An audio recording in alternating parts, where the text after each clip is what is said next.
আমরা জাতীয় নাগরিক পার্টি এনসিপির পক্ষ থেকে আপনাদেরকে উদাত্ত আহ্বান জানাচ্ছি। আমরা যদি শক্তিশালী একটি বাংলাদেশ গঠন করতে চাই, তাহলে আমাদেরকে একটি নতুন সংবিধান বানাতে হবে। যদি আমরা একটি নতুন সংবিধান গঠন না করতে পারি, তাহলে বাংলাদেশে খুনি হাসিনা এবং ফ্যাসিস্ট সরকার বারবার ফিরে আসবে। আমাদের অসংখ্য ভাইকে শহীদ করা হয়েছে। তারা বিডিআর হত্যাকাণ্ড ঘটিয়েছিল, তারা শাপলার ম্যাসাকার ঘটিয়েছিল, তারা বিএনপির অসংখ্য নেতা কর্মীর হত্যাকাণ্ড তারা ঘটিয়েছিল। প্রিয় নেত্রকোনাবাসী, আশা করি ভালো আছেন। সবাইকে আসসালাম। প্রিয় নেত্রকোনাবাসী, আমরা সারা দেশে জাতীয় নাগরিক পার্টির পক্ষ থেকে জুলাই যোদ্ধাদের নিয়ে প্রত্যেকের দুয়ারে দুয়ারে যাচ্ছি সংস্কার, বিচার এবং নতুন সংবিধানের দাবিতে। কারণ বাংলাদেশে আমরা মনে করি, যদি আমরা একটি নতুন সংবিধান গঠন না করতে পারি, তাহলে বাংলাদেশে খুনি হাসিনা এবং ফ্যাসিস্ট সরকার বারবার ফিরে আসবে।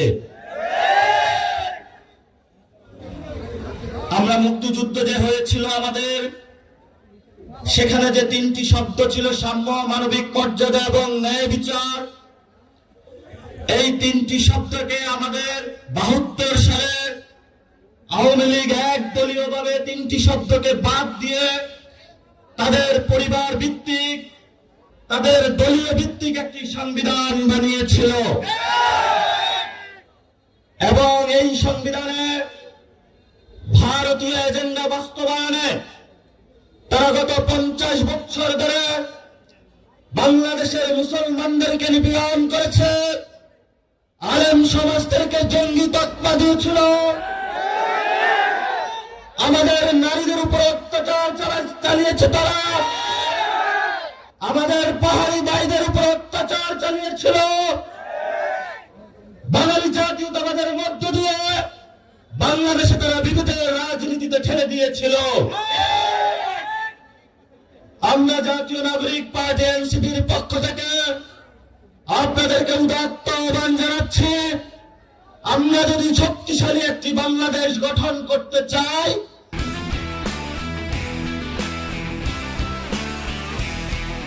তাহলে আমাদেরকে একটি নতুন সংবিধান বানাতে হবে।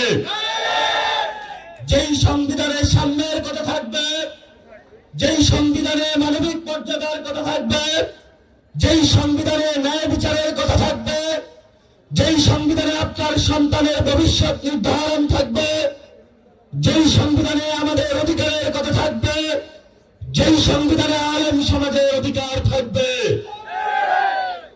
আমাদের অসংখ্য ভাইকে শহীদ করা হয়েছে। তারা বিডিআর হত্যাকাণ্ড ঘটিয়েছিল, তারা শাপলার ম্যাসাকার ঘটিয়েছিল, তারা বিএনপির অসংখ্য নেতা কর্মীর হত্যাকাণ্ড তারা ঘটিয়েছিল, জামাতের অসংখ্য নেতা কর্মীকে তারা গুম করেছিল। এই সকল হত্যাকাণ্ডের আমরা বিচার চাই। আমরা সকল দল, বিএনপি জামাত থেকে শুরু করে যারা বিভিন্ন সময় কোন দল করে নাই, রাতের আধারে খাত থেকে বাংলাদেশের খুনি বাহিনী তাদেরকে নিয়ে গিয়েছিল, জেলে পড়েছিল, লাশ সাগরে ভাসিয়ে দিয়েছিল। আমরা তাদের বাংলার মাটিতে বিচার করব ইনশাআল্লাহ। আপনারা জানেন, বর্তমান বাংলাদেশে আমাদের যে সংসদীয় ব্যবস্থা রয়েছে, শেখ হাসিনা মতন একজন খুনি ফ্যাসিস্ট সরকার আমাদের সামনে বারবার ফিরে আসবে, যার হাতে বিচারালয়ের ক্ষমতা, যার হাতে সংসদীয় ক্ষমতা, যার হাতে নির্বাহী ক্ষমতা। এই জন্য আমরা পাওয়ার ব্যালেন্সের চেক করার জন্য পিআর পদ্ধতিতে উচ্চ কক্ষের নির্বাচন চেয়েছি। কিন্তু যারা ফ্যাসিস্ট ক্ষমতার কাঠামোতে থাকতে চায়, তারা ধোঁকা দেওয়ার চেষ্টা করছে। রাজপথ ঐক্যবদ্ধ থাকবেন।